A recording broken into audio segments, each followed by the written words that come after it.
Hello everyone, welcome back to the channel. So till now in this Hybris tutorial, we have seen that what Hybris is, why Hybris come into picture, how we can set up Hybris in our local. So for that we had set up Hybris 6.7 version on our local. After that we had brought the server up. We have accessed the storefront, HAC, back office. We had seen the out-of-box functionalities that Hybris provides, and in the last video we had seen what is the extensions in Hybris and how we can create our own custom extension.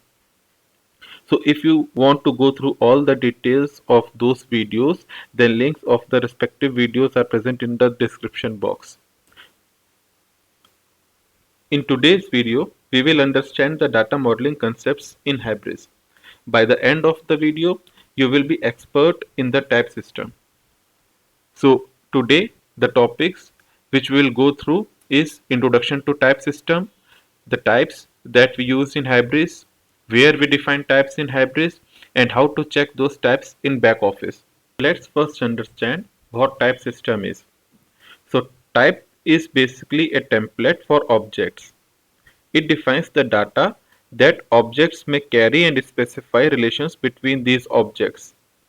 Also, it makes data persistent by categorizing the data and relating it to the database fields. So we can say that for every object stored in platform, it is a type instance. In simple terms, if you are aware of Java and .NET, then as we know that class is a blueprint of object and object is an instance of a class.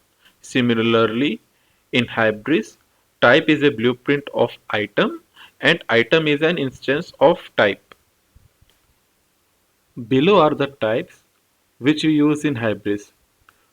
So in Hybris, we have basically two types of uh, types. First is system related types and the other one is the business related type. So system related types are further divided into infrastructure types and data types, whereas we can say that in business related types we have like order, discount, etc., which allows you to manage product information or customer information, which helps you to run your business. So like order and discount, we can say these are the business related type. Now talking about the system related types. So system related types, as I have told you, it is further divided into infrastructure types and data types. So if you want to see like what are the data types, then the data types are further divided into atomic types. So atomic types basically represents Java value objects which are mapped to database. So as we know, the primitive types like int, in wrapper type like integer, some references types like Java util date. So all these things comes under atomic types. So these are the most basic types available in Hybris. They are representation of the Java number and string object types. And in Hybris, I will show you. In Hybris, if you go to core-items.xml, which is present under platform directory, so the path is basically you have to go to platform directory. Inside that we have ext folder, inside that we have core and then resources. Then inside resources folder you will be able to see core-items.xml. If you go to open core-items.xml, then these are the atomic types which are already defined in Hybris. So here you can see we have object, number, integer, boolean, double, float. So these are the wrapper types, right? So all these information which I told you, these are the atomic types. So next data type in Hybris is collection type. So collection types are based on Java collection class. In collection type, you can make use of collection class and some of its subclasses like list, set, sorted set. So collections we use basically in one to many or many to one mapping. So when in hybrids we have to do either one-to-many mapping or many-to-one mapping, then in that scenario we can use collection type. So if you go to the core items.xml in hybrids, you can see under this collection types tag how we can define collection type. So inside this collection types, in order to define collection type, we have to create one collection type tag. And as you can see, this is of type set, this is of type list. So in this way, we can define collection types.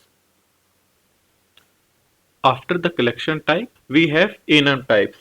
So enumeration type is very similar to enum concept in Java. This kind of type is basically useful for attributes whose value only have limited number of choices. So again, if you go inside core items.xml, then you can see that we have this enum type stack.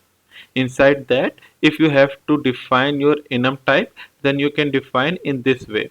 Here you can see that for the credit card type, we have defined the value as Amex, Visa, Master or Diners.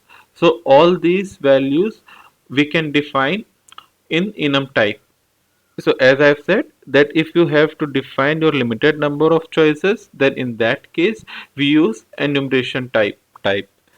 So map type is a typed collection of key value pairs. So just like in Java.NET, we have a key value pair when we create map. So similarly in hybrids, we also have to define the key value pairs. For every key, there is a corresponding value in the map types.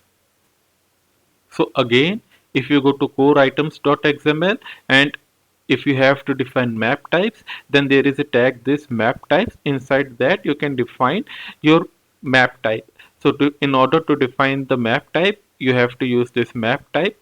The key that I'm talking about is this argument type. Whatever value you are passing in the argument type, that will be treated as the key, and the return type will be treated as a value.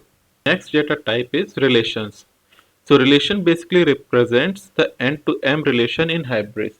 So if you want to create one-to-many mapping, many-to-one mapping, or many-to-many mapping, then in that case you can use relations. Like I have earlier told you, in one-to-many mapping and in many-to-one mapping we can use collection as well. But if there is a many to many mapping which you are going for, then it can be achievable only with the use of relations only. So again, if you go to core items.xml, then we have this relations tag. Inside that you can define your relation. So in order to define the relation, you have to pass your source element and the target element. And in the cardinality, we can define that what is the relationship between these two uh, item types. So as in the source element we have defined cardinality as 1, and in the target element we have defined cardinality as many. So it is a one to many relation. So basically we can say that under data type we have atomic types, collection types, enum types, map types and relations. These 5 types come under data types. The other one is the infrastructure type. So under infrastructure type, we have the compose type. Compose type or item types set up type definitions and may carry attributes to hold information. In the end, every persistent object in Hybris is an instance of compose type or one of its subclasses. Item types are the foundation of Hybris. It basically holds meta information on types and type attributes and relations. So again, if you go to core items.xml, then we have this item types tag, and inside that we can define our item type. So in order to define item type, we always have to create this item type inside this item type tags. So with this, after saying the system related type and business related type, we can say that types are always defined in the items.xml. So we have covered the topics which is introduction to type system, types used in Hybris, and where we define types in Hybris. Now we have to check how we can see those types in the back office. For this, I have opened a back office and I am typing the username and password, which is admin and Nimda, all in small, and I am logging in. Once you are logged in the back office, in this here, type this type. Inside system, we have types present. Just click on this types, and here you can see these are all the types which are currently present or you have defined in Hybris. There are some out of the box as well. If you have defined your custom type, then you can see that as well present in here.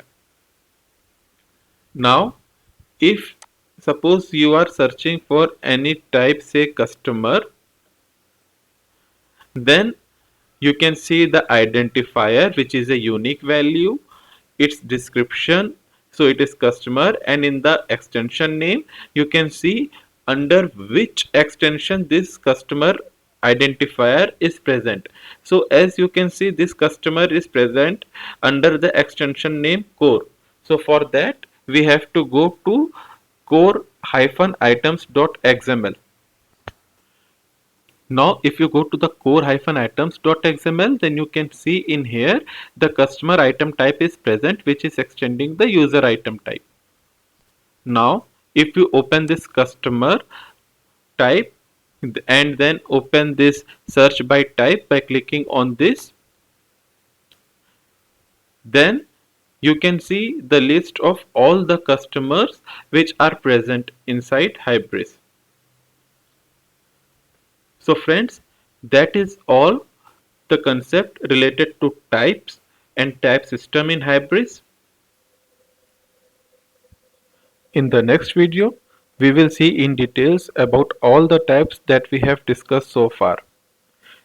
And we will do some hands-on on those. For example, we will see the difference between collections and relations, how we can create those, when to use relations and when to use collections. Also, like if we want to go for map types, then how we can go for that, how we can create a new item type, what are the different ways using which we can create the new item types. So all these details and the practical we will do in the next video. So kindly like the video and subscribe the channel so that whenever we'll upload the next video, you will be notified for the same. Also, please provide your valuable feedback in the comment section about how you like the video or what things can be improved further. Thanks for watching it, friends.